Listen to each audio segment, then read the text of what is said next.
ఇంట్లో పిల్లలు పెద్దగా అయ్యే కొద్దీ ఏదో ఒక న్యూ రెసిపీస్ అయితే ట్రై చేస్తూ ఉండాలి. ఈరోజైతే నేను కేక్ ప్రిపేర్ చేశాను. కేక్ అయితే చాలా పర్ఫెక్ట్గా ఫ్లఫీగా వచ్చింది. ఇంకా అది పర్ఫెక్ట్గా రావడంతో నేను అది ఇంకా వేడి కూడా తగ్గలేదు, అప్పుడే డిమౌల్ చేసేస్తున్నాను. ఈ గ్యాప్లో చేయి కూడా కాల్చుకున్నాను లేండి. కాకపోతే కేక్ అయితే చాలా టేస్టీగా ఉన్నింది, పర్ఫెక్ట్గా కూడా వచ్చింది.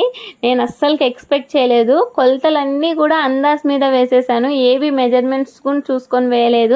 బట్ కానీ కేక్ చాలా బాగా వచ్చింది. కట్ చేసి షెన్నొక్కటి తినిపించాను, వాడు కూడా తిన్నాడు. మనకి నార్మల్గా షుగర్ ఎక్కువ ఉండకూడదు, అందుకని చాలా తక్కువ షుగర్ వేసి అయితే ప్రిపేర్ చేశాను. ఇలాంటివి ఏమైనా సింపుల్ రెసిపీస్ ఉంటే కామెంట్లో కామెంట్ చేయండి అబ్బా, నేను ట్రై చేసి మీకు రివ్యూ కూడా ఇస్తాను.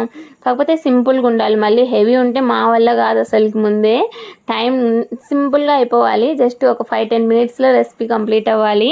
ఖచ్చితంగా కామెంట్ చేస్తారు కదా, మరి ఒక లైక్ ఇచ్చేసి వెళ్ళిపోవచ్చు.